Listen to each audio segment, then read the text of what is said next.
most highly competitive spec racing series in the world is the GR86. Take it to the virtual side, and it's even more fierce.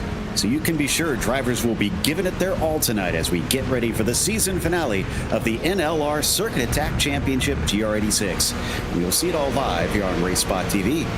Hi, I'm Joe Peak, and with me in the booth tonight is Mike Naus. And behind the scenes is our director, Hugo Luis.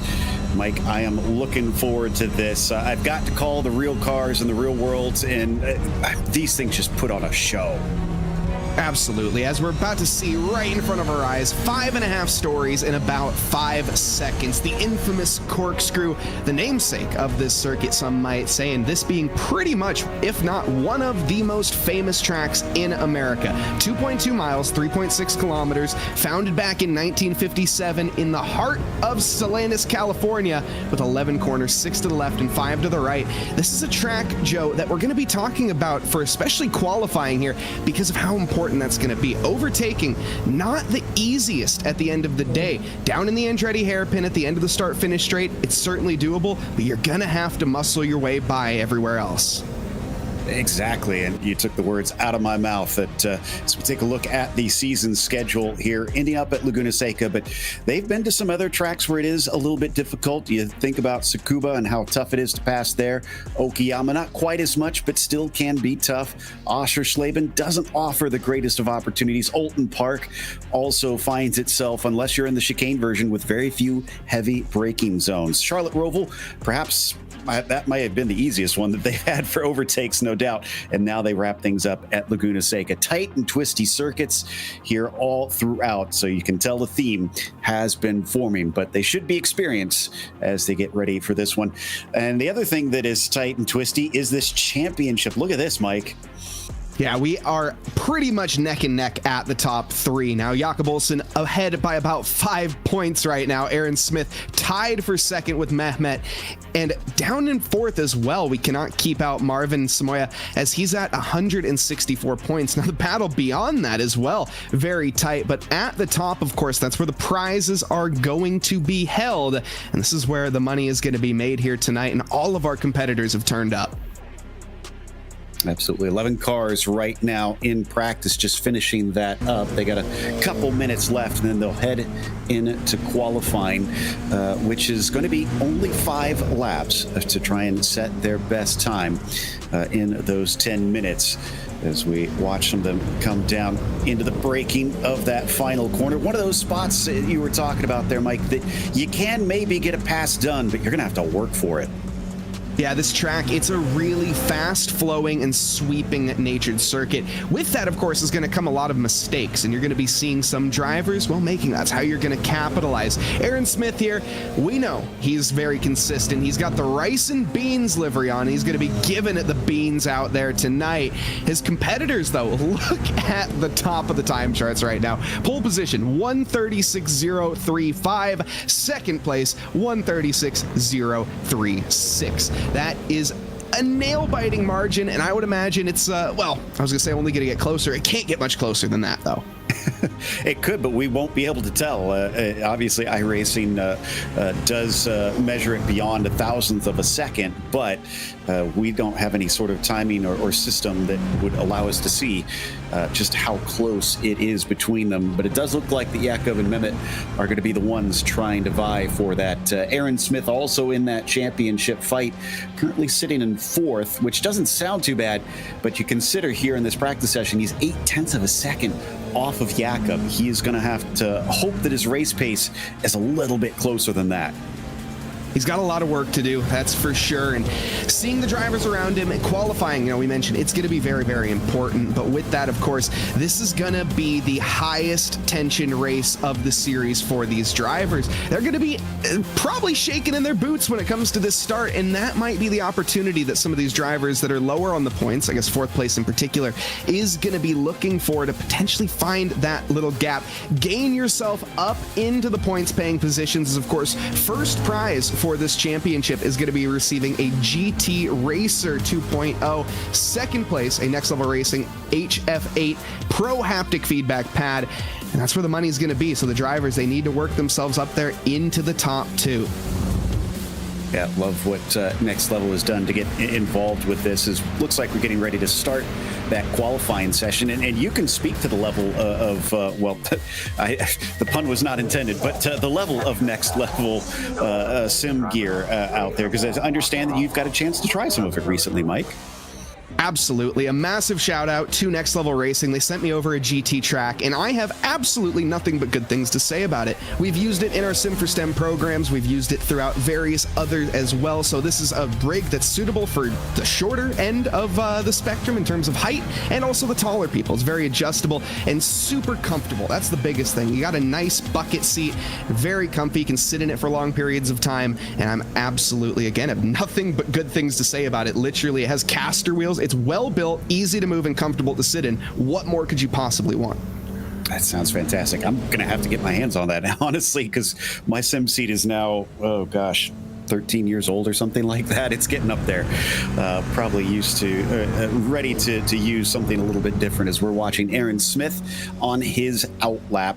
We did see a couple cars having a few struggles with the track limits here and there. They got to watch out for that, Mike. As we know, if they go beyond the track limits, that's an automatic deletion of the lap here in iRacing. Yeah, absolutely. And the lap times, again, we talk about it. Qualifying is going to be so important. And Paul Jeffrey, our friend, his favorite word is the banker lap. We would love to see some super solid banker laps. Now, what is a banker lap for those that are newer to racing?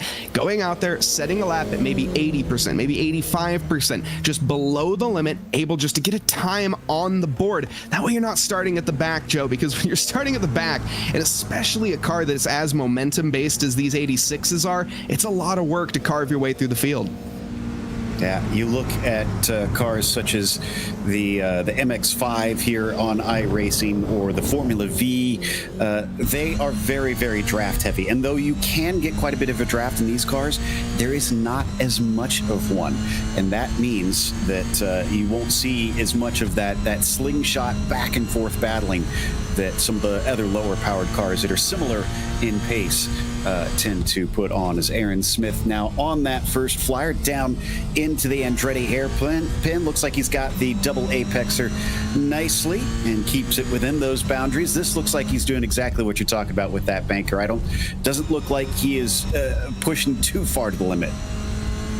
No, and he lifts off the throttle there as well. You really want to be slow in, fast out with these cars. You see he's lifting off in the mid-corner. You have to avoid that with cars like this. They don't have the horsepower to punch themselves out of a corner like a GT3 does. These cars have about 200 plus horsepower, give or take, 0 to 60 in about 3 to 5 business days if you're lucky. It's one of those cars that you just have to go full send baseball and hope you don't drop it like Aaron Judge in the outfield. Well, Aaron Smith has gotten close on a couple of these corners. I saw him, especially at a turn 3, look like he is right up against the edge. A little bit of sawing back and forth here through the corkscrew. Already we've seen a number of cars go off there because you can see all the gravel and dirt that has been carried on. That will continue to build up. The more drivers that go off the circuit at that chicane throughout the race.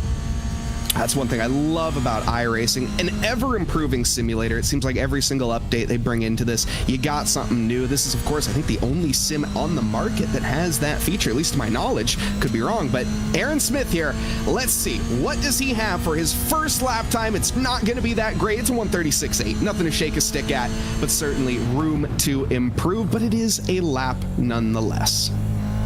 What about one of his championship rivals here? Jakub, coming down the hill, has a little bit of a pull from the car ahead. And in fact, it's the other driver competing for the championship. It's Mehmet there, just ahead of him. Tyler Williams putting down a 39.2, so pretty big distance between our only two drivers that have set a time at this stage. They get 10 minutes to try and do those 5 laps. There should be plenty of time to get all 5 of them in with those 10 minutes, but you can't wait too long because they are not allowed to complete hot laps once that clock hits 0. Now that both Mehmet and Jakub cross the line, Mehmet goes to pole, and Jakub looks like he must have had an off because that one did not count.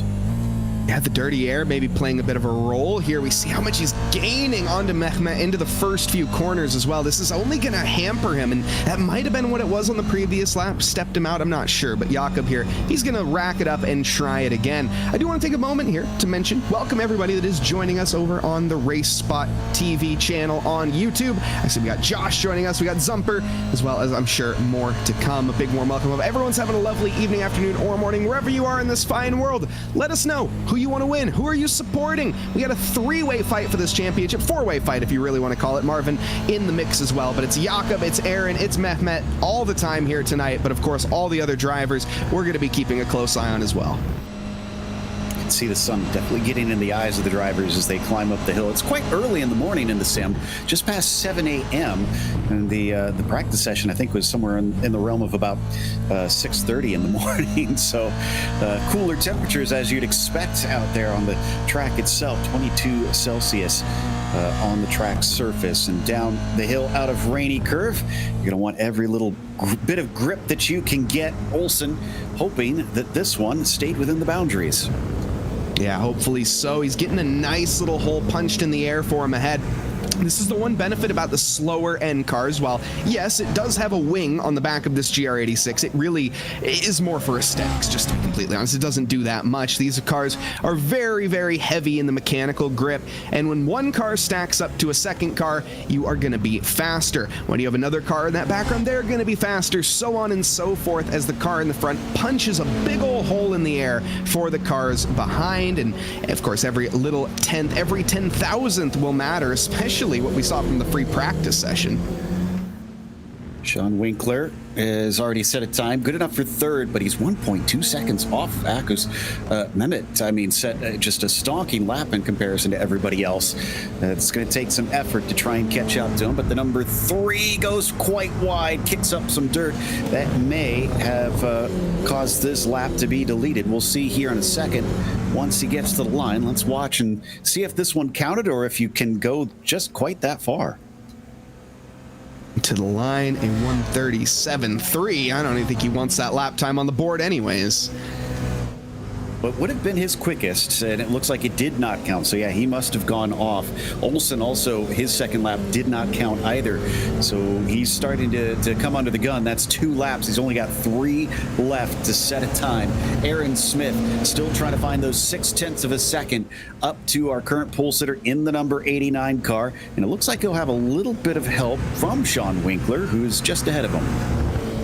And I'm still very surprised, scratching my head, in fact, right now, at the gaps that we're seeing. When we were in free practice, we had 100,000th separating our top 2. Currently, it's 6.5 tenths just over that.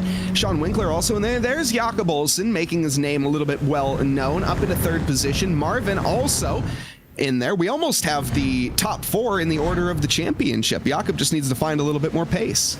That's a good point, yeah. Interesting there that it is looking so similar.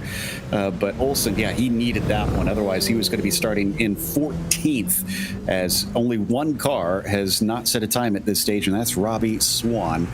We continue to watch Aaron Smith, and looking at it, oh, he actually could be going for pole here. I'm showing him about 5 tenths up on his best time. Oh, but he goes wide, and that lap is over. He immediately pulls it down into pit lane. That is going to be absolutely gutting for Aaron. He does practice his pit entries. I love to see that. These cars, I think they should have enough fuel once we get into the race to make it to the end. The races are going to be a 12-lap race in race 1, then race 2 will be a little bit longer than that. So we'll be seeing these cars out on track, battling it out very shortly. Joe, once qualifying is done here, what do we expect in this running order? The GR86s, we mentioned, they're draft cars. Are we going to see a big melee early on, or do you think they're going to keep their cards in their hands and play them as they need it? Well, the other thing is, I mean, these are pretty much like touring cars, so they are very elbows out racing. Look at the 6 really clipping that inside curb, using as much as he can. That got the car rotated wonderfully. Will this help him out on pace, though?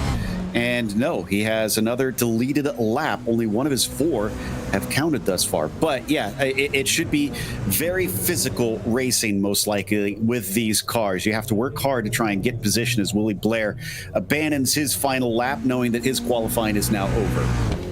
These cars can often be like a medieval duel, but with baseball bats.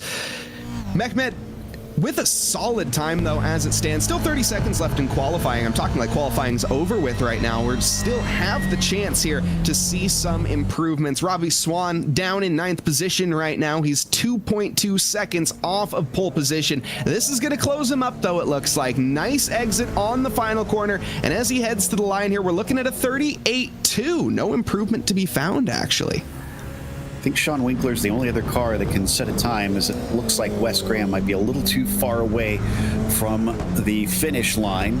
And Winkler's lap doesn't count anyways, as everybody disappears with the session wrapping up. And we move off to the first of 2 races. And Mehmet Akkuş is going to be starting on the pole over Aaron Smith, 0.6 of a second. That's not a good sign for his rivals.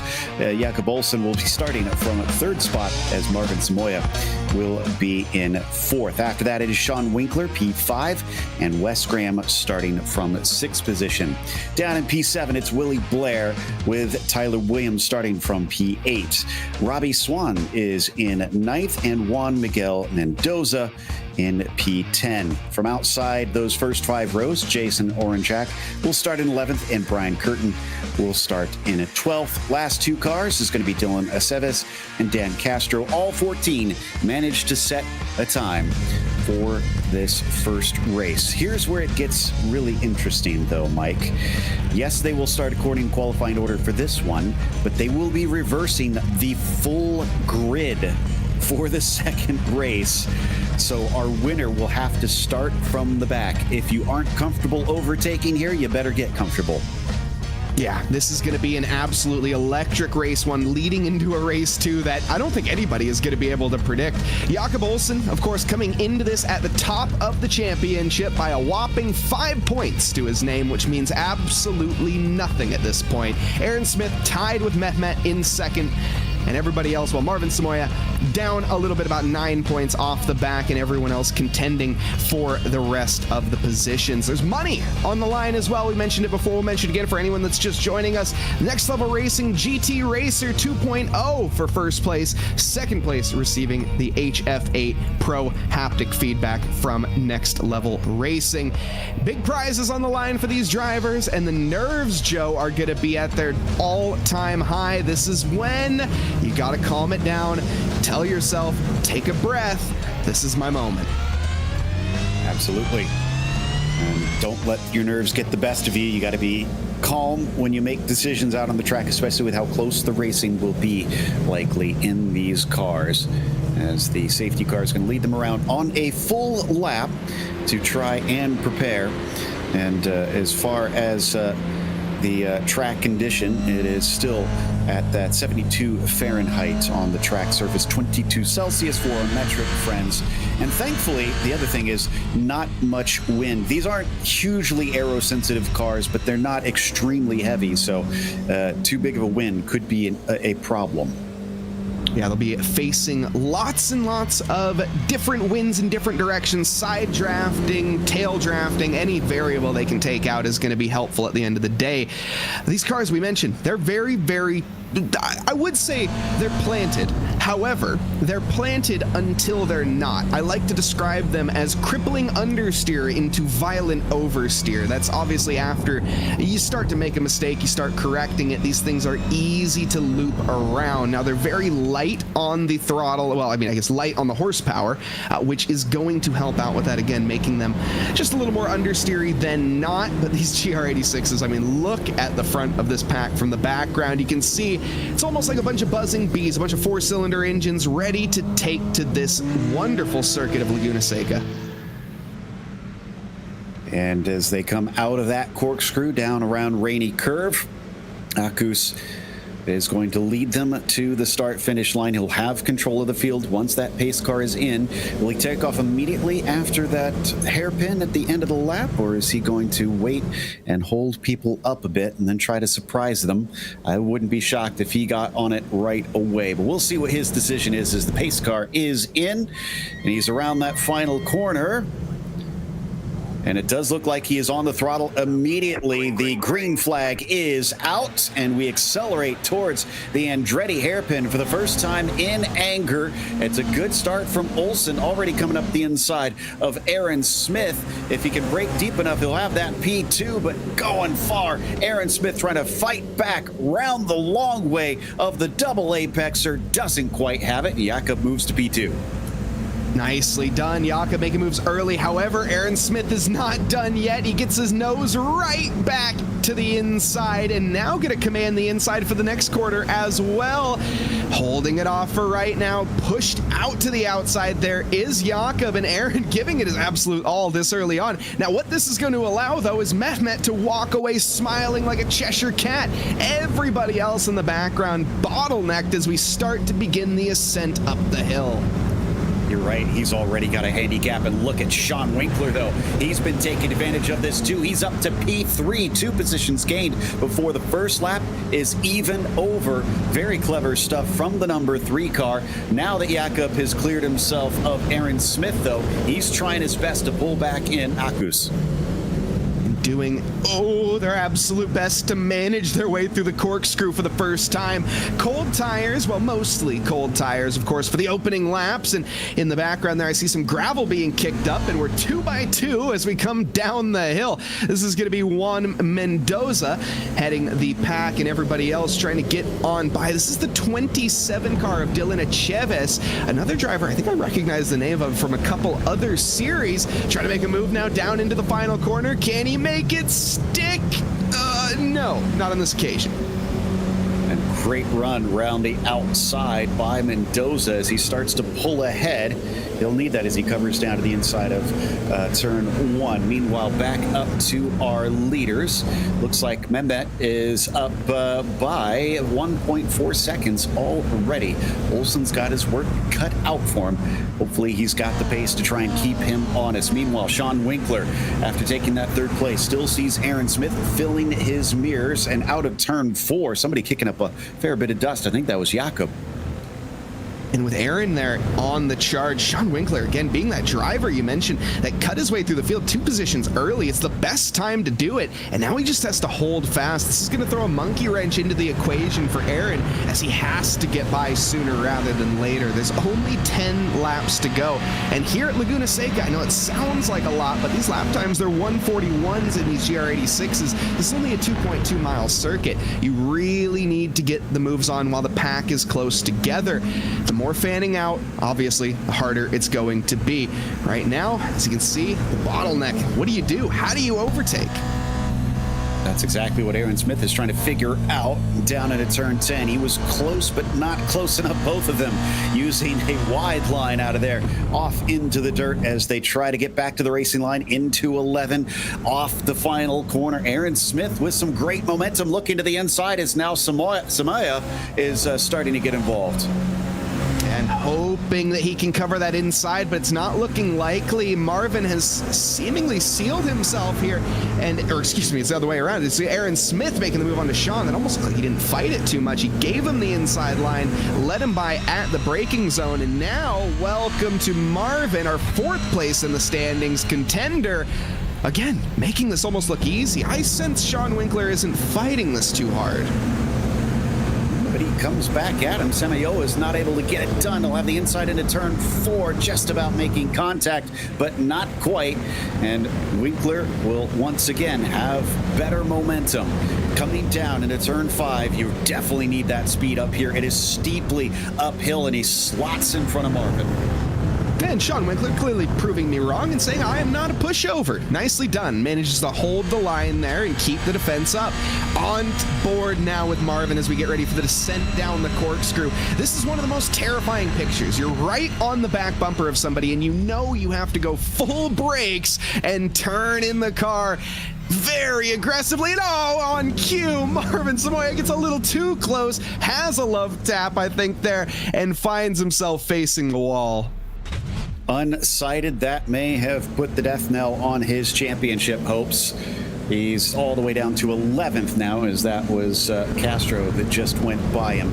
Meanwhile, jumping a little bit forward, coming into the final turn. This is Robbie Swan in the green and white machine, number 12, chasing Wes Graham in the pink, with Willie Blair sitting in 7th behind both of them. Haven't really separated too much, which I'm glad to see. Very happy that drivers have not pulled too far apart here as we get another look at what happened with Samayoa. It looks like there was no tap. I thought there might have been the lightest of touches, but no, that seems to be just a completely unforced error. And, well, I said it was the scariest picture you can imagine. There's a reason. That's why it can happen very easily. It's definitely one of those, one of these tracks that you look at and you say, oh, this looks very easy to drive on paper. Oh, we don't drive on paper. We drive on tarmac with rubber on it, and it is slippery sometimes. That being a perfect example, the weight just getting all sorts of out of shape and the car finding the barrier shortly afterwards. We expect probably a few more of those as the race goes on here, the Corkscrew being one of the most challenging corner complexes in pretty much all of America. Robbie Swan up 3 since the start. Only other driver that's gained more is Dan Castro, who's up 4 right now. But Robbie doing a great job here in the mid-pack as he tries to get a good exit on Wes Graham. Hard to miss that bright pink car in front of him. And he gets ever closer down out a rainy curve. Does look like speed is good in the 12 right now. And very much so, closing up maybe a little too much, picks the outside, switches it to the in, weaving around more than a knitting grandma is Robbie Swan, but he's gonna manage to make it work, it looks like. Gets it alongside for now, but no, wait a second, is that Willie Blair getting involved, giving a nice little helping hand to his buddy here? I think it is. Oh, be careful where you put that nose though, Willie. Not gonna be enough, I think. As we get into the braking zone here, it does look like Robbie Swan is gonna find the move, and you know what? Willie Blair's gonna slip down to the inside of Wes Graham just for good measure. I thought he was going to try and follow him through, and he wanted to, but didn't have the speed to complete it. Wes Graham, though, was snookered through turn 3. Look at Willie Blair with a nice over-under. Has he finished the job? Yes, he has. That was a smooth move. Brilliant decision making from Willie, and Wes is going to be absolutely fuming after that, saying, I thought we were working together. Well, we were working together for about a second. After that, of course, the gloves come off, and Wes left with his jaw on the floor and only fighting words to say, I would imagine. Also, look at who's joined this as well. Tyler Williams in the background now joining the fight. Nice little 4-way pack, but it is starting to, well, take away here for Robbie Swan a little bit. He's managing to find the pace, and especially as these keep up the battles, he's going to be disappearing and potentially finding the back of Sean Winkley. He's got a little work to do, though. 3 seconds. And he's a full second ahead of that group already. Orange check, does he save it? Well, he had about 3 tries at it, and none of them worked, unfortunately. And he faces backwards at actually a very scary part of the track. Thankfully, it looks like everybody coming upon him, well, for the most part, is aware, and he can see them coming, so he waits patiently, and now he turns it around completely. A great job from the marshals getting the yellow flags out, and a great job from the drivers obeying them. You absolutely love to see it. They exist for a reason, people. Anyways, back to the action here. Wes Graham, Willie Blair, Robbie Swan. That's the talk of the town for right now, but that's not to mention the fact that Jakub Olcen is only 7/10 off the back of Mehmet. When did that happen? I thought the gap had disappeared quite a bit. Mehmet is now going to be potentially under pressure here in a quick while.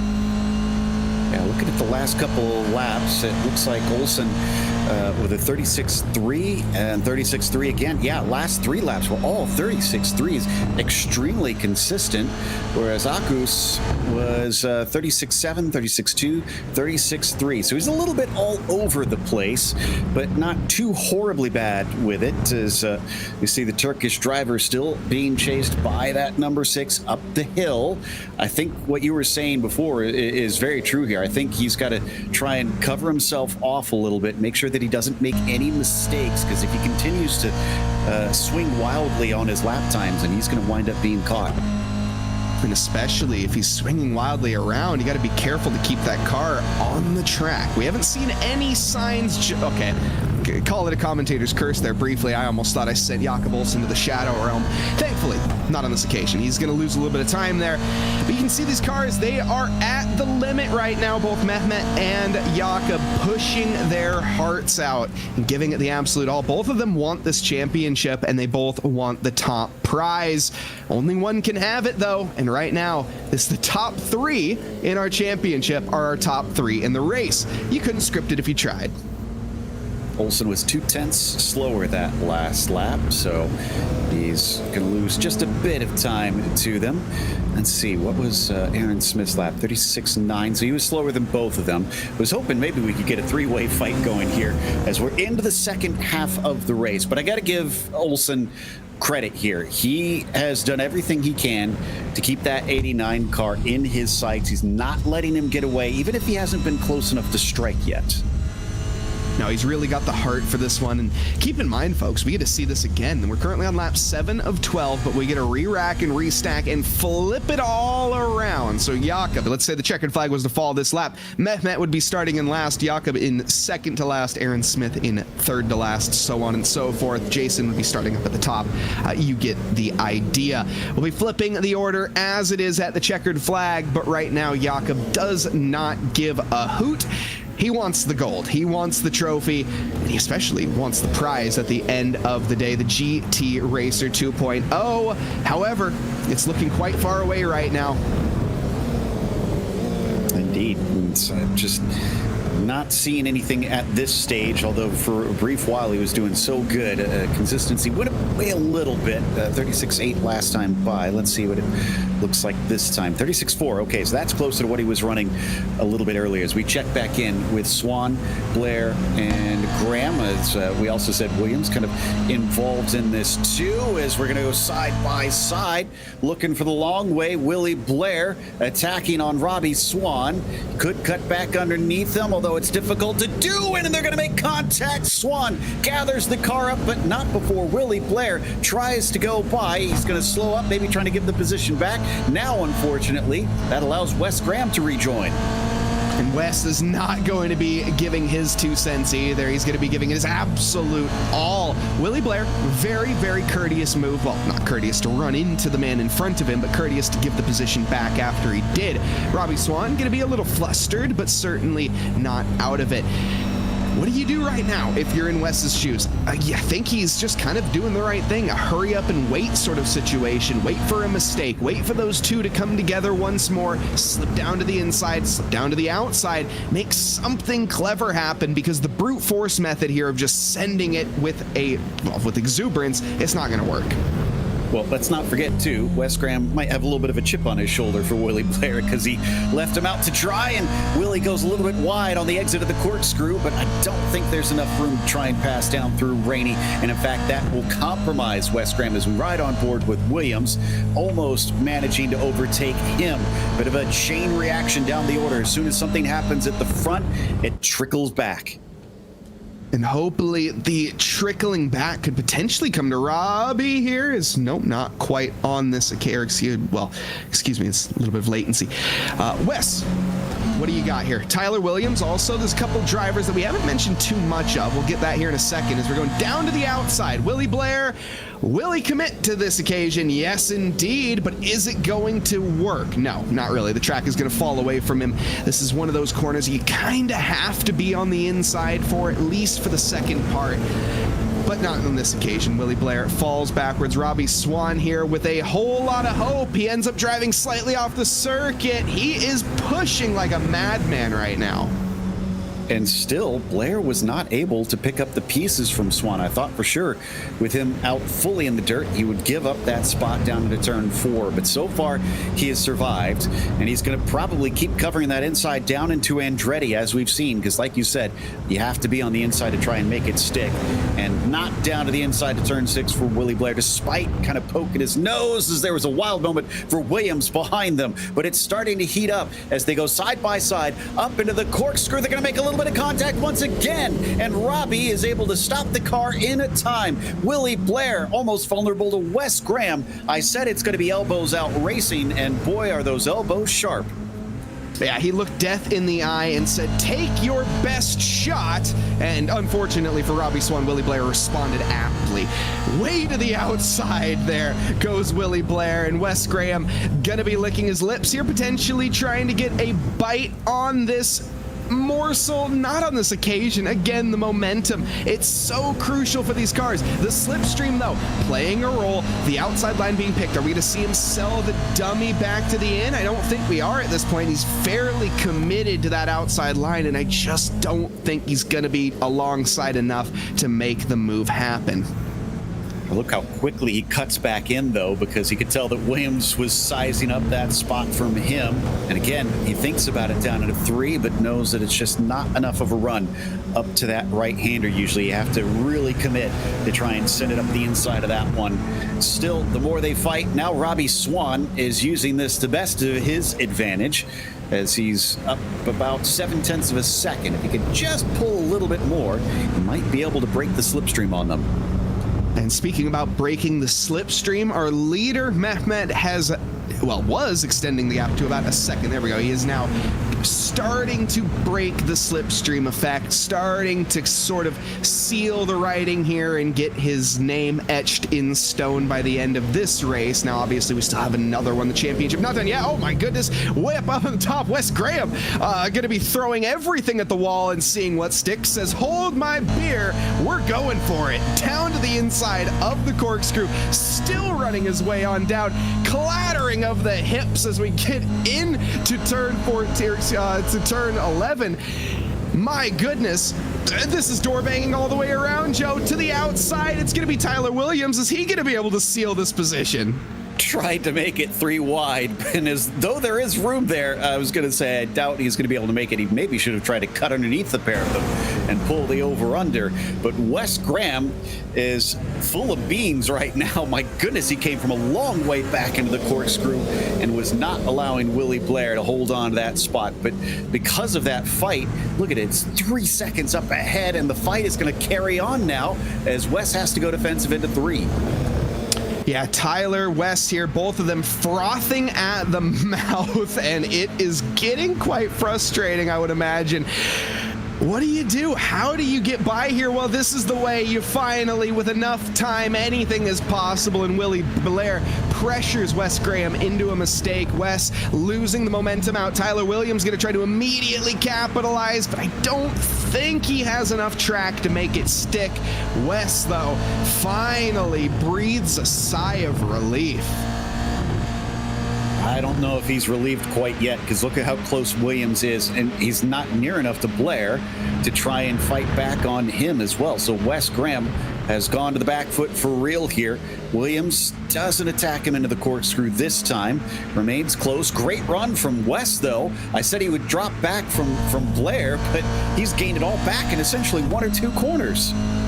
The thing I love about this is when we do come to the reverse grid in the next race, it doesn't really matter how the results fall with these 3 drivers. They're going to be next to each other again, and we're going to see this racecraft one more time. Wait, okay. Whew. As we go through, Willie Blair there does manage to stay all on circuit, but we see Wes, he's gaining. Is it going to be enough? No, not on this occasion. No, but he's not got many chances left to do it. We're on the white flag, 1 to go. The leaders have already taken it about halfway through this lap. Wes remains close, fills the mirrors of Willie Blair. Just can't seem to find an opening and be able to make it stick, although the blinking is not going to help when you can't tell where your competitor is. No, certainly is not. You can only race what you can see, and, well, if you can't see your opponent, then that's a little unfair. Certainly, though, Mehmet, he hasn't seen his opponent all race. Well, he does if he looks in his rearview mirror. He sees him right now. Jakub Olcen, 1 second to the background. It's been the trend for a while, and I don't think it's going to be bucked. Barring a mistake from Mehmet, I think he's done everything perfectly, led every single lap so far, and it looks like this is certainly the dominant domination performance that he was looking for. Oh, he almost went too wide there through turn 6 between that battle that we've been watching. But now we got to pay attention to the leader, because Akkuş is going to win race number 1 this evening in dominating fashion. Olcen just couldn't run him down, but now they're going to be swapped around to the back of the field. Behind them, Aaron Smith, again, kept them honest, but finished about 3 seconds behind. In the end, here we go. It's not over until the checkered flag between this trio, but I think Blair is going to come out ahead as he gets the launch off the final turn. It looks like Graham will have to settle for 7th as William only good enough for 8th. I thought Williams was coming in full send on that occasion, but no, he thought better of it, saw the opportunity was not there, and holds off for 8th. Marvin Samayoa, unfortunately for him, I think that's going to be his championship prospects done and dusted. He does come home in 9th position with a little bit of points to his name, but nothing to write home about. Mehmet, though, has done himself no harm taking the victory over the points leader of Jakub. As there is your results, with Akkuş winning, Olcen in 2nd, Smith coming home in 3rd. Sean Winkler takes 4th ahead of Robbie Swan, who'd made some great moves today there for a top 5. Willie Blair was 6th and Wes Graham 7th. From there, Tyler Williams settles for 8th. We saw Samayoa early, but he fell backwards with that mistake through the corkscrew, winds up in 9th. Dan Castro is in the top 10. Mendoza wound up in 11th. Aceves was in 12th. Oranchak 13th, and Brian Curtin last on the field in 14th, which means he's going to be gridded as our leader once we get to the next race. Now, we have a short warm-up, so both the drivers and we get a chance to catch our breath after that one, Mike. And I mean, I said it was going to be good racing, and boy, did these guys deliver. Absolutely. There was a couple names out there, though, that I do want to bring up really quick that I expected a little bit more out of. However, hopefully they're going to be flipping it around here in race 2 and having a much better result. Dan Castro kind of being the biggest name. Marvin Samayoa as well. Of course, he got caught up in that incident in the mid of the race, so nothing really that he could have done about the recovery.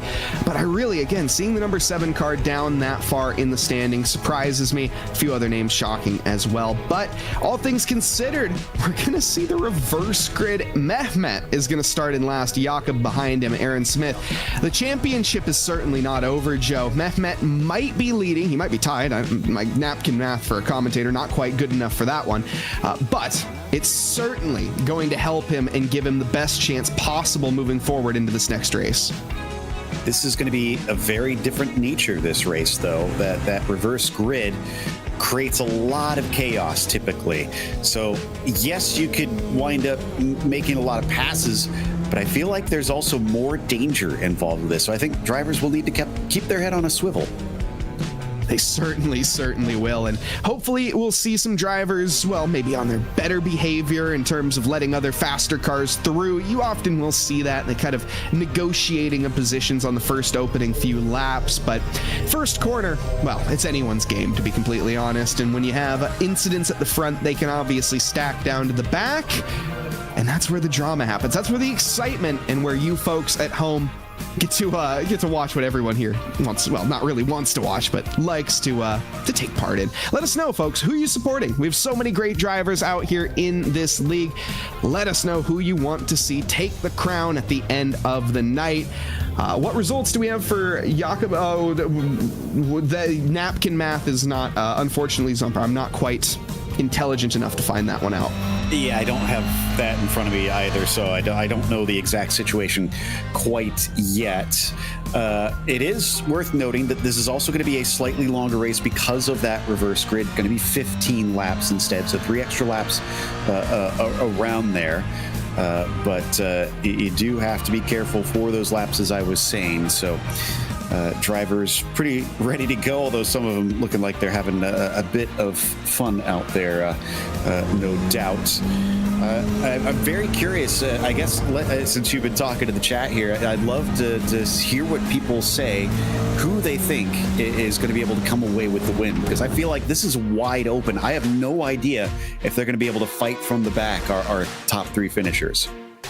I think if you were to put your money on anybody coming into this next race, if you put your money on Marvin Samayoa, I would not blame you. Let's just say that. I think he has, in terms of percentage chance, probably the highest percent chance, in my opinion, to win. However, this is Laguna Seca, and it is absolutely anyone's race. Anything can happen in racing, and it normally does, Joe. And here is our starting grid. Indeed, as we said, Curtin going to be starting on pole. Oranchak will be next to him. Dylan Chavez will start third, and Mendoza P4 with Dan Castro fifth. And like you said, Samayoa is only going to be starting in sixth, so he's got a good shot over his other rivals. Tyler Williams, we know, is worth fighting, as he'll start from seventh. Wes Graham in P8, and Billy Blair in ninth. Watch out for Robbie Swan. He's going to be making some aggressive moves there from 10th, as Sean Winkler, another driver that tends to be good with overtakes, will be 11th, and Aaron Smith in 12th. Then from there, our last row was going to be Jakub Olcen and Mehmet Akkuş, who started, I believe, on the front row for the opening race. So they've switched themselves around for this next one as we take off behind the safety car, get the cars warmed up, tires prepped, the brakes ready to go, and then we'll go racing for 15 laps. Mike? Now, one of the things I often like to talk about with reverse grids is what it is like to be in the reverse grid position. So let's say you finished in last in race one, and a lot of the times I don't want to say I'm in that position, but I am in that position a lot of the times when I'm finishing my first races. Either way, once you get thrown into the front of the grid, it is a completely different mentality that you have to have. Leading a race is so much different to following someone, and the pressure is absolutely on. I find myself putting way more pressure than I need to when I'm up in the front, and I hope that Brian here, and as well as Jason and Dylan and all these drivers in the front, just ride with the ride. It's all you can do. Yeah, you're going to have faster drivers coming up behind you. If they're going to overtake you, we all know the rule. It's the responsibility of the faster driver to make the safe and clean overtake. You can only race as hard as you can race. So I really would like to see Brian, Jason, Dylan, I want to see them hold on to these positions for as long as they can. I would too. I'd like to see them try their best to fight for it and not just roll over. One of those things where the best way to learn how to race at the front is just to get that experience. So yeah, might as well take the opportunity while you've got the chance. And we'll see if Brian Curtin is going to try and do that. Or it could be Oranchak if he gets a good start, maybe gets him down into turn 2 there at Andretti Hairpin. Looks like, I think they did clean the track, it looks like, between the last race and this one. Thank goodness, because it was getting pretty messy out there. Yeah, I think I saw the marshals coming out with their brooms and having a nice little sweep of it. Good big shout out to the Laguna Seca trackside marshals, virtually, of course, and real life, because, shout out to all marshals real life. You guys make racing possible. Absolutely, yeah. I always try to make sure and give a big thank you to the teams that help make this all run. And in the meantime, pace car is in. Curtin does not go like we saw before. He backs them up. And that actually, it almost looked like he had a bit of a stop-start there. You got to watch out for that. Sometimes you can get protested for those sorts of things. Curtin, though, will hold on to the lead. Oranchak, his cars start to wreck pretty much immediately in the mid-pack. Some of them sent off into the barrier. Looks like Mendoza and Castro are the two that got tangled. Meanwhile, Chavez has managed to move up in a second.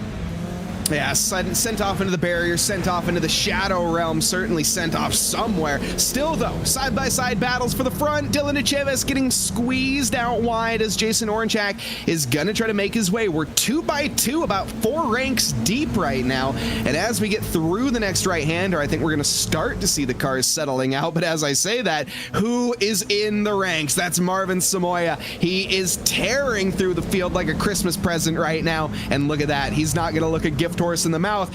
Gap opens. Is he gonna find it? That would be so risky if he does. Yeah, it's already too wide for the lead. Make that single file now. Dylan will take that top spot. Curtin in behind him is Samayoa trying to position himself, figure out what's going to be safe. Just about 3 wide, and that forces Swan to have to check up. Braking deep. Chavez trying to take the lead back once again, but it looks like Curtin is not going to let him have it easily. Things getting tight for Samayoa. That's going to cause 2 cars to come together, and there goes Chavez off the course. all of the time you have to leave it a space. Fernando Alonso made this quite clear. There's not much space to be found up there at all right now. Marvin Samayoa, though, makes it through by the skin of his teeth. Willie Blair also in the mix as he appears right in front of our faces. In the background there, we're going to see, who was that? Robbie Swan? No, it was Mehmet's up into 5th right now. My goodness, we haven't even been paying attention to that. Yeah, up 9 positions, but how about Olcen? Up 10. He's in P3 currently, as again, drivers jockeying for spots down into the Andretti hairpin, and some getting absolutely swamped with those fast cars, having already caught up from the back of the field. This one is not over, but Samayoa is doing his best to run away now that he's got clear air. It's Willie Blair who is in second. And that is going to be his rear gunner right now. Willie Blair is going to be Marvin Samayoa's best friend. Please, he's asking, battle Jakub as long as you can. Please just give me a second. Give me maybe a second and a half gap to the rest of the field, and I will do my absolute best to win this second race. Jakub Olsen's going to want to change that storyline, though, and find his way by sooner rather than later. Mehmet, also, I think he lost a position there to Robbie Swan, so needing to keep that consistency in line here for certain. Breaking of the corkscrew. And here's what happened at the very initial start. Looked like Samayoa may have been involved in that as well. It did. So, yeah, but hopefully that doesn't cost him with a penalty later. Certainly not. It's probably at the end of the day not going to matter, but Samayoa wants to win this race, and oh my goodness, that looks like Castro, that is. Again, another result from Castro that I just want to see him do so much better. I know he can, but it's just about keeping that consistency. Weaving down the front stretch tells you everything you need to know about how fierce the fighting is here. Pulling off to the side, that is Willie Blair. Well, he may have been defending, but my goodness, he was very early on the brakes. I thought for a second he was a lapped car because both Smith and Olcen got by. I wonder if he didn't see his braking zone. I wonder if somebody blocked it and he just kind of had to hit the brakes where he thought the braking zone was. This is where practicing on both sides of the track is so important. You find the braking references on both sides just in case you can't see it. Our leader, though, Marvin Samayoa. I mentioned it would be nice if he found a 1.5 second gap or a 1 second gap. Look at this. He's already up 1.7. It's going to be 2.5 seconds by the time we see Jakub catching, but we have seen, though, Willie Blair is now out of the way. Yeah, but Olcen, we saw him go wide there coming out of turn 5. That cost him some time, and Smith is still fighting him. So if those two keep squabbling, then that will allow Marvin to just stretch that gap again and again. And this time, it looks like they'll stay single file coming down through the corkscrew. Aaron probably knows he can't mess around too much here. If they're quicker, they need to use that speed now. And is he going to find it in the final corner? He's very close. I think this is where you want to set up your little over-under. Get a really wide line. Nope. Okay, Aaron Smith not going to be doing that. He's selling the dummy, forcing the overreaction, which is going to allow the overspeed. Okay, Aaron Smith, the big brain decisions are in play. However, he has the outside line, and this is going to be a lot of work if he wants to get by.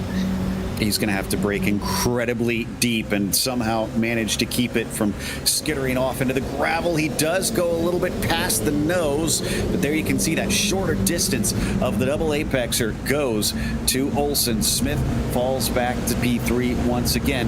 Watch out for Akkuş. There he is just behind them as looks like Swan and Blair will be fighting for P5 along with Sean Winkler. Unfortunately, kind of blocked in, had no place to go. Now he finds an opening. This is what I absolutely love about Spec Series, Joe. This is the racing that you get, everybody in an equal machine, and it's all about the driver's left foot. Who's going to brake later and who's going to be more aggressive at the wheel? It looks like everybody's going to be equally aggressive right now. Bumping and banging, a knife fight in a phone booth, some might say. How do you get by this? How do you find a way? Well, that's how. A mistake is made and free positions are gained. Willie Blair with an uncharacteristic one. He fell all the way to the back of that train, down to 9th after sitting in 5th.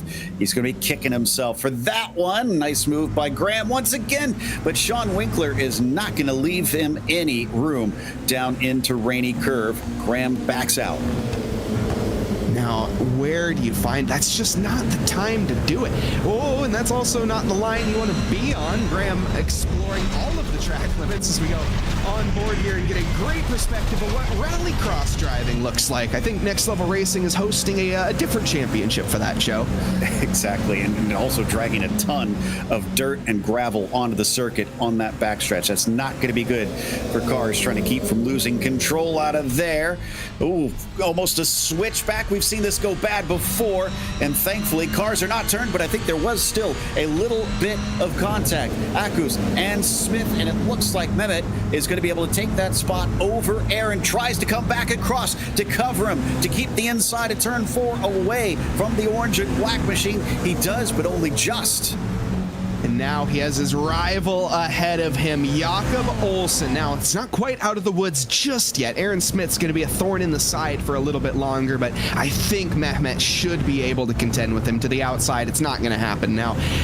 This is the rivalry. This is what we're looking for. As far as we know, they're about dead even on points. They could even be tied right now, Jakub and Marvin. Jakub and Mehmet. We don't know the exact numbers. However, I'm pretty confident that Mehmet, in order to guaranteed win the championship, he has to beat Jakub Olcen. I think you're right on that one, and it's going to be a smaller gap between P2 and P3, no doubt, than it was between P1 and P2. So for Olcen, this doesn't help as much for him as they come out of turn 10, and there goes Robbie Swan just drifting out into the gravel once more. A lot of dirt being kicked around there on that exit of 10 as well here, and this is a much better run for Akkuş as well as Smith. It was Olcen that made the mistake. He's looking vulnerable. This is the time. Do we pounce like a leopard on the hunt in the Serengeti? Is this the moment? It's going to be the outside, potentially. Not going to happen, it looks like. It's so hard to call as Akkuş is going to get doubled up, but in the wrong direction. He falls down the order with a heavy overcommitment. Wow, great stuff from Smith. I did not expect that, let alone for him to be able to pull that on the 89 car, who's been so good today. Swan back in the fight because of that as well. And don't count out Sean Winkler. He could join the tail of this crew. A look to the inside from Aaron Smith, or is that a defense instead of an attack? Could be both. And they all get a decent exit, so they're going to stay in line up towards 6. I think you're absolutely right. It's an offensive-defensive line. Whether it works one way or the other, that's all he cares, is that it works in a way. This is going to be frustrating, though. Mehmet needs to keep his heart on his shoulder, well, in his chest right now. As you can see, he's currently under pressure from Robbie Swan, and this is only going to fuel that fire more. The red in his eyes is turning into a thick haze, and again, he has to finish in front of Jakub Olcen. I'm pretty sure if the order is to fall right now, I think Jakub would win. Again, this is all commentator napkin math. All is provisional, of course. However, Mehmet, this is really where he has to get it on. There's still, though, 9 laps to go. Anything can happen. Yeah, good chunk of the race is still awaiting. And from what we've seen, the fighting has been frantic. How about Samayoa, though? He's now 4.2 seconds ahead of this fight. The more that they fight back and forth, the more he continues to extend the gap. The 5 of them line astern down through the Andretti hairpin. This time, nobody changes spots, but I think this might become 6 soon. That's Wes Graham in the pink car joining. Goodness, Marvin Samayoa needs to not make a mistake at this point. If he does, he's going to be coming into the clutches of an absolute train. This, though, if he was to win this race, this would be his first race win of the season. I think that'd be a very good way for him to finish. Maybe he didn't finish in the top 2. However, he can finish doing the best that he possibly can. That's all you can ask for at the end of the day. This is a league for fun. We always race for fun. As I say that, Robbie Swan is trying to get into the head of his opponents. He's flashing his headlights. I think that was Akkuş there on Smith up into turn 6 there, just taking a little bit of a peek, but nothing doing for the time being. Under braking down. Oh, and again, a connection issue for Aaron Smith. just causing maybe a bit of hesitation from the 89, and he drops back, both of them going wide. Now, they don't have incident limits in this race, but the more you risk going off like that, the more likely you could have an accident as they go wheel to wheel into the final turn. Akkuş versus Smith. Smith on the inside with a little bit of momentum. And we're going to keep the battle up. Smith, though, as you said, on the inside line, he should be able to get this before we even reach the braking zone. Robbie Swan, I don't know about this one. He does find the inside line. He's going to get bottlenecked, though, as we get to the apex. Manages, though, to get fully alongside the 70. Now, the problem, though, is we're going to turn into some right-handers here coming up. And Robbie Swan, he's going to be left out to dry. Not going to happen on this occasion. Can he switch it up? No. Not just yet. Great little attack here from Aaron, but it's from Mehmet, really, managing to get by Aaron Smith, and now he can resume the battle that he cares about. Yep, trying to get by Olcen there for P2 to give himself a shot at bringing home the title. This has been very interesting to watch, and I have to say, I love the respect between these drivers. They're fighting hard, but I haven't seen anything over the line yet, Mike. No, they're really well within the limits, and considering that this is a race for literal prizes, they're absolutely massive respect to everybody. And when we have seen a little bit of a mistake, somebody hitting someone else, they've just lifted immediately, gave the position back, no harm, no foul, really making the steward's job easy at the end of the day. Sure, they appreciate that. Jakub up at the front of this train, though, as he's starting to feel nervous now that the 89 has rocked up behind him. We ride on board with Robbie Swan. Will he go for the 70? Look at how hard it is to see, too. The rear of these cars is quite tall, and I imagine, especially in some of the blind corners, such as the Corkscrew, that's got to make it really difficult. Good run for Akkuş, though, in the meantime. Yeah, and side by side we go between Jakub and Akkuş. Is this going to be the time? Oh, absolutely, almost certainly. Mehmet is going to be gone at the apex here, and with that, this is going to be Aaron Smith following him through. Jakub Olcen, early braking, mistake into the corner. Well, not quite. He's going to manage to recover it, but it's certainly not through a lack of effort. Bit of a moment there with Robbie Swan getting a bump from Winkler behind them, too. Let's not forget that they're all fighting their own fight in this group. And that could also erupt into craziness here in the final third of the race. But now that Akkuş has got clear air, look at him. He's already starting to stretch it over Olcen. I have to say that the 89 was looking like the faster of the two in this race.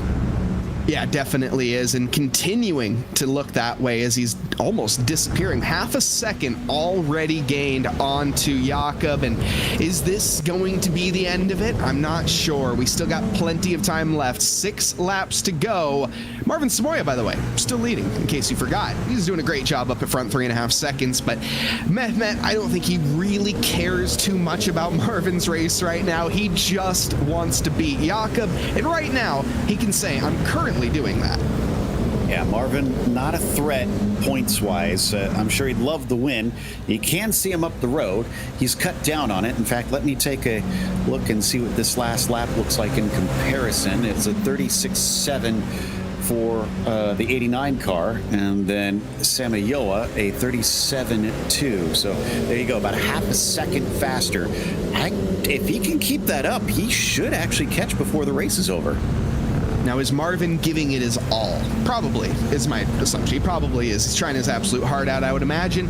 But yeah, now that Mehmet has been released, as it have it, and really not quite gaining as much as I would have thought already. He gained 5/10 right off the bat. Now it's kind of holding at that gap. Jakub probably driving a little bit faster himself, but he has to contend with the drivers in the background. Aaron Smith, we know how aggressive he is. Look at it right now. I wouldn't advise you driving like this in your regular road cars, even though these cars, they're not far from it.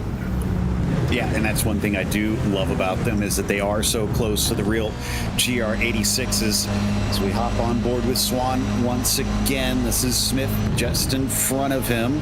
Smith, though, is not going to leave an opening, and Robbie's not going to take it quite yet. Maybe thinking better for a mistake, because as we've seen, once that driver ahead has a hiccup, makes for some pretty easy passes. Yeah, exactly. And it does feel like you're wrestling the ocean when you're in Robbie Swan's perspective. It's almost like a futile effort of just trial and nothing ever working. But it's just down to the drivers around you sometimes. They need to make a mistake. There's not much that you yourself can do at times. You just have to let the race come to you. And I think that's kind of what is in the back of the mind right now of Robbie Swan. We know he can deliver a good result. He did in the previous race, managing to finish in 5th. He's not far away from, well, he isn't 5th. Well, he's looking at the same position. Fair enough. And Mike, it wasn't 5/10 this time. It was 7/10 this time that Akkuş came on Samayoa. So, yeah, he's got the bit between his teeth. And I still say that this is very possible that he could try and take that win away from Marvin. I'm sure that is not the dishonor he was looking for, knowing that he was set up well at the start of this race, survived all the chaos, got to the front, and down to the inside from Robbie Swan, a late dive. Smith's going to give him the space, but he's got the momentum. I am impressed that they did not make contact. That is such a dangerous move, and that's that desperation kicking in. I mentioned when you're in the shoes of Robbie, you have to let the race come to you at times. That is not the way to go about it, forcing an issue that's going to more than likely cause you to wreck and your opponent to wreck, and then you get a penalty on top. Not how to overtake. Robbie, though, he's just, again, it's getting frustrated. We've all been there. We've been bottlenecked. We've been stuck where we don't want to be, and sometimes you just got to send it to make yourself feel a little bit better.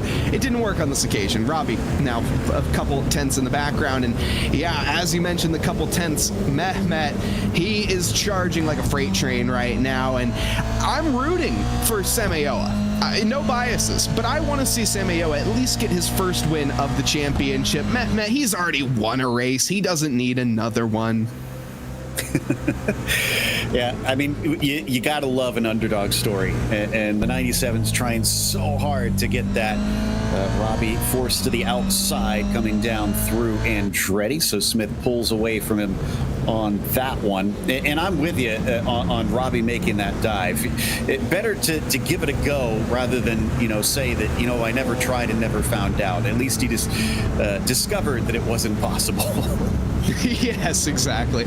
I wonder if he's going to try to. He's sort of postured that on a few occasions. He's well too far back now on this time. But I think that's kind of his favored overtaking spot. I wonder if he's had some success here in the past with it. Not quite today. It's a tough passing track in general. It's very high speed, high commitment, short, not many heavy braking zones. That's where the Andretti hairpin really being your best opportunity, the corkscrew almost being a not opportunity, but we've seen some drivers try to make it work as well. Aaron Smith, bottlenecked again. If you're Robbie Swan, though, I think that's kind of the driver we really are focusing on here. How do you get by? Well, if he tries the corkscrew, like you said, it is risky. Not impossible, but you need a little bit of cooperation, no doubt. Continue to watch on board with the 70. I think Olcen cannot relax in this situation. He knows that Aaron would like that position back, even though I'm sure Jakub would like to try and retake P2 from that 89 car as well. We're down to 3 laps to go now at this stage. It is coming towards the end of it. Opportunities are slipping away. Who has got the speed? Who is going to be left wanting at the end? I'm still scratching my head if Mehmet can overtake Marvin. Now, can he catch? That's one question, but as Murray Walker once said, it's one thing to catch, it's certainly another thing to pass. And especially here at Laguna, Marvin, he's been able to just sit in his own little bubble, save his tires. He's probably not pushing at 100%. He's probably around the 85-90% marker. He's given it a good bit, but he's going to be keeping a little bit of that rubber. Mehmet, he's had to battle. He's been through the trenches. All of that rubber, well, not all of it, but a good majority of it's been left behind on the tarmac somewhere for somebody else to pick up when they come home. Is he going to be able to defend? That's the question I'm asking. I think he can. I think it's going to be possible. We've seen if you hold the inside down into the Andretti hairpin, it's usually pretty easy to keep the car on the outside at bay. But what about the rest of the corners? We could see the 89 getting a little creative out there as we jump on board with Aaron once more. Not quite close enough to Jakub at this stage. but it's only about a car length between them. You got to be a little bit closer than that. Oh, it's a mistake from Mehmet instead. And he finds himself a little bit slow. What's going to happen down in turn 1? Was that enough that Jakub could make a go at it? It looks like it might just be, or is it going to bottleneck potentially everybody here as we get into the braking zone? No, Mehmet manages to stay ahead. However, this is starting to look like the mythical Titan Atlas, who once carried the weight of the world on his shoulders. I think he's starting to crumble a little bit. Does look like it. That is exactly what Marvin needed here, because it was coming down lap after lap. That one mistake actually, well, it put him at an even time. So, wow, he didn't lose to Marvin, but he also didn't gain. And like we can see, less than 2 laps to go. I think if he hadn't made that mistake, Akkuş would have had a more realistic shot. And a little battle for 9th going on here, side by side into the braking zone. That's Juan Miguel Mendoza making a move on to Jason. And it looks like that's going to be nicely done. Lick the stamp and send it. Miguel has managed to get on through. Up into the corkscrew, though. Oh, my goodness. I thought I saw Aaron Smith closing at a rate of knots. Thankfully, not on this occasion. Through Rainy Curve once again. Coming up to the white flag soon. Is this now a battle for best of the rest? Because it doesn't look like Akkuş has enough. I don't think he's gained much on this lap on Samayoa. They come around the final corner, and still Aaron Smith is absolutely hassling the number 6 of Olcen around every corner. We likely, I expect, we'll see him move down into Andretti hairpin. Does he leave the door open? He does leave the door open, and there was a look, but Aaron Smith decides not to go for it. Jakub Olcen, he's going to be just absolutely shaking in his boots right now. Currently, he is battling for the difference between a prize and not, but right now he's got someone else to contend with, Aaron Smith, getting to his inside, and I don't see a way he's going to make it by yet, but this is a thorn in the side. Look at the gap. It's falling away. The GT Racer 2.0 currently, well, as of the commentator math, is in the hands of Mehmet. Jakub Olcen, he's so close, yet so far away. He's going to be disappointed in himself. Aaron Smith breathing down his neck here. Look at how close he is, using every inch of the track. Jakub trying to carry his speed up the hill, but it's not enough, as Aaron Smith is still right there. But he doesn't try for it coming into the braking of the corkscrew. Last opportunity, without a doubt, is going to be that final hairpin, practically bumping him down the hill through the long sweeping left-hander. Can he keep himself within range for one last attempt? Meanwhile, our leader ahead of them all, Marvin, has been starving all season long, but no more today. He eats, and he is going to take a victory here in the final race. Behind that, Mehmet going to be coming home provisionally with a GT Racer 2.0 from Next Level Racing in his hands. Behind him, Jakub Olcen gonna be taking home 2nd place, the Next Level Racing HF8 Pro haptic feedback pad. Again, all provisional, all results are provisional, of course, but my goodness, Joe, you couldn't have scripted a better championship ending, could you have? It was great. That was exciting. And so was the battle between Swan and Winkler there at the end. 0.04 of a second apart at the line. A little bit of touch farther back coming around the final corner. And that was Mendoza versus Chavez. And looks like Dylan will manage a 9th with Mendoza rounding out your top 10. At the end. Only lost 1 car in this one. Willie Blair, not sure what happened to him, that he is out of this race. And in the end, Curtin, who started on the pole, well, he's not going to finish last, but he'll be the last to get to the line, as we did have that one at DNF. So he gave it a good shot, just didn't quite have it here today, but it was entertaining, to say the least, as we watch him wrap up the last of our finishers here for our most recent season.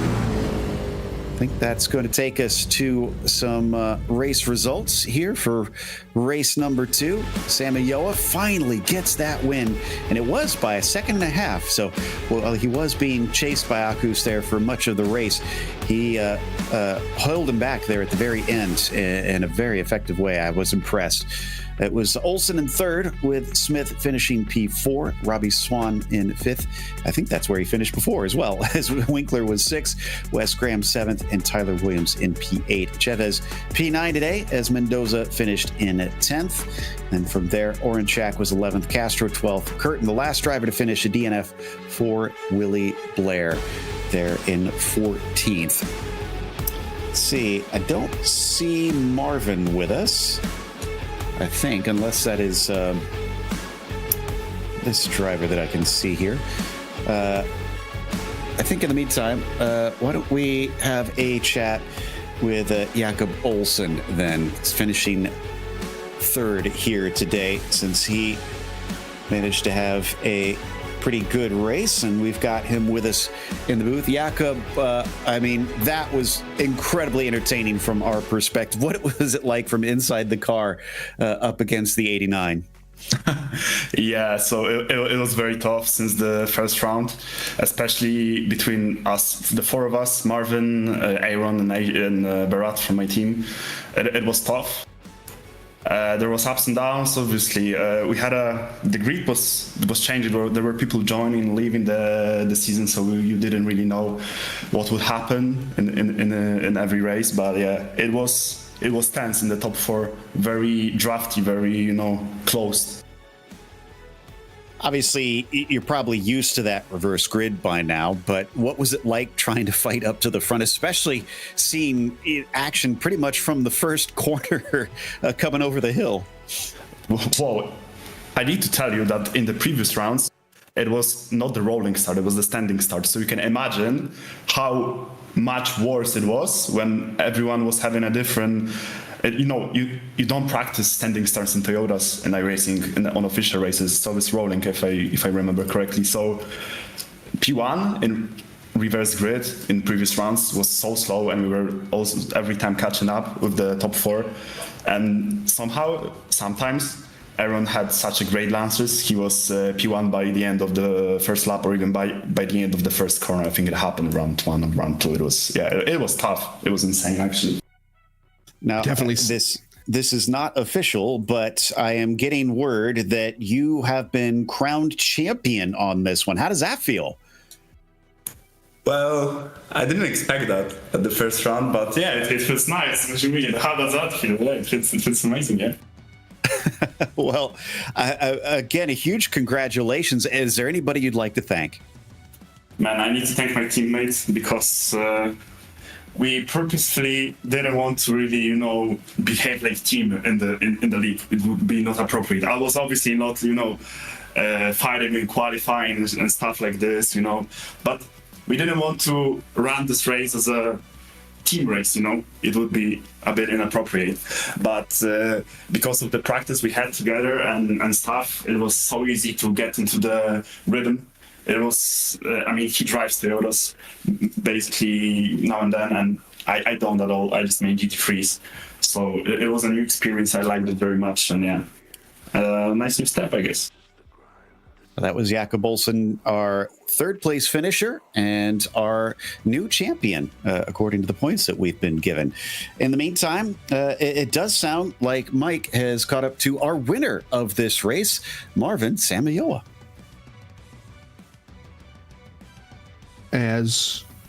There he is. Marvin Samayoa, how is it going? First race win of the season, and it came, well, I would say at the perfect time. Yeah, it did. I mean, wow, it's been trying to get one of these, and it's very tough. But man, I was a little disappointed with the first race, but the second one, I just had to work my way through traffic and got it. At the start of the second race, we were talking about it. In fact, I'll even go out and say that I called that you were going to win. I placed my money on it. No commentator biases at the beginning of the second race. because I just thought in the race one, you had so much pace, and obviously you ended up getting in that collision that sort of took you out. But in race two, what was it in your mind that sort of flipped that allowed you to keep in there and keep that mindset up and just say, you know what, despite the fact that I might not win the championship, I'm going to go out there and I'm going to win this race? Yeah, it was, I had to reset myself mentally. I'm like, okay, first race, okay, fine. It's done, happened. You can't change anything. So going to the second race, really hunkered down, buckled up, and I'm like, okay, it's a new race. Try to get around as much traffic as possible and try to distance yourself to where I'm just hot lapping. And I mean, Jakub, Mehmet, Aaron, they're all fast guys. They're really fast. So it's definitely been an honor to race with those guys. But I knew they were coming fast, so I had to try to put as much distance as possible, and it ended up working. Yeah, exactly. You managed to do so by about 2.5 seconds in the first few laps. You definitely found another caliber early on, and that is what led you to the victory at the end. Now, Marvin, before we move on, is there anyone you'd like to thank? Yeah, definitely want to thank you guys. You guys for broadcasting. I want to thank Next Level Racing as well for hosting this event. It was a lot of fun. Definitely want to thank Aaron, Jakub, Mehmet, those guys, everybody who raced with us. It was a lot of fun, and definitely want to thank my parents and my beautiful wife. She's the one who designed that wrap on my car. Yeah, no, I really appreciate it. And thank you for putting your bets on me. I appreciate that. Hey, you delivered. That's Marvin Samayoa, everybody, your race winner for race 2. And then I believe we have P2 both in the last race and in the points. And that is Mehmet Akkuş. Mehmet, coming up 3 points shy. You gave it your best. What are your feelings after being beaten by your teammate? Well, it feels nice to beat from my teammate. We have put a lot of practice, and we kind of knew it was gonna go like that because I had some terrible races during the championship. But I'm glad that I could secure in front of the Aaron. We were expecting him to be a little bit slower, to be honest, this weekend.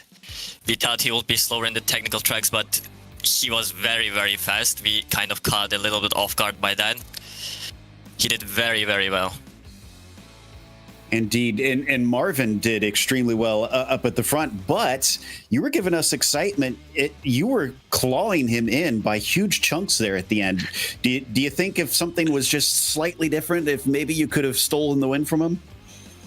I know I had the pace, but after the first laps, a lot of traffic, we basically lost all the front wheel grip, so it was so hard to keep the car on the track, especially with the high downforce setup. But actually, if we caught up, the Aaron also would have chance to get a position on all of us, and that might have lost me the championship probably. So we're happy with it. Well, I'm glad you're happy with it, because certainly we loved getting to watch you guys fight. It was some incredible battles out there, and congratulations on a fantastic season regardless. Thank you. That was Mehmet Berat Akkuş in the number 89 today, finishing second in race number 2. Think we have one more. Looks like Mike has caught up with fourth place finisher Aaron Smith. Yeah, Aaron, a little bit of a night for you. You gave it your absolute all when all was said and done, and you definitely made the show entertaining for the folks at home. Why don't you talk us through the perspective of your races here tonight? Yeah, I knew tonight was going to be a tough sell as far as the points were concerned. I knew I made a lot of mistakes earlier on in the season, and my toxic trait as a sim racing driver is that I don't bother practicing for anything I race. And that certainly became a pretty big issue tonight, especially in the actual GR professional series. But I found something in that last race at Indianapolis and tried to apply it tonight. And the track was a lot more technical, of course, because it's Laguna Seca. There's nothing else to say about that. But yeah, I had the pace. I just I didn't want to wreck anybody for it. There's a lot of aggression with the teammates all season, and they did what they had to do. Yeah, they finished 1-2 in the championship, and it was all their own effort that did it. So. Yeah, there wasn't much else I could have done to compensate, and unfortunately, it just fell out of my favor there at the end, but kept it clean. Yeah, third place finish in race 1, fourth place finish in race 2. I would say certainly nothing to shake a stick at, but at the end of the day, like I said, Aaron, you put up some just incredible battles. Why don't you talk us through a little bit of that? You were in the mix for pretty much all, 27 laps that we had? Well, the biggest issue I had with this car was getting the nose to rotate, and I realized that at the end of that professional season, you had to lift sooner, brake sooner, so you can get the car to rotate neutrally. And I tried to make use of that, but at the same time, with how tight some of the corners here, you had to lean on the front and then get the rear end pitched down as you got back on the gas. So I wanted to try to cross people up as much as I could, and you can only do so much with this car with how low power we have. So I tried to make it as interesting as possible, and I'd like to say I succeeded on that front. I absolutely agree, and I think the viewers at home would as well, Aaron. Now, before we move on here tonight, is there anybody that you would like to thank? Yeah, of course. I'd like to thank all the folks at Next Level Racing for putting this show on, and we've got one more race to go with that Street Stock Series, but I think that championship's pretty well summed up, so yeah, I'm not too sore about tonight. It was a fun season. I'm looking forward to seeing what comes next for y'all, but I'd like to thank y'all for broadcasting at RaceSpot as well. It's always a pleasure. Aaron Smith, everybody, your P3 finisher in race 1 and P4 in race 2. Aaron, have a great rest of your evening. 10-4, thank you. And that's going to wrap us up. But we also want to thank the Next Level Racing community for bringing us on for coverage of this season finale. As you can see, there's the points. 3 points between Jakub and Mehmet. And then Aaron Smith did wind up in third in the points as well, but he was a little bit farther behind, about 4 points back behind Akkuş in the end. Boy, that one wound up being tight. Thank you to our team behind the scenes as well, of course, Mike and Hugo. And thank you so much for watching. I'm Joe Peak, and until next time, race clean, race hard, and we'll see you on the track.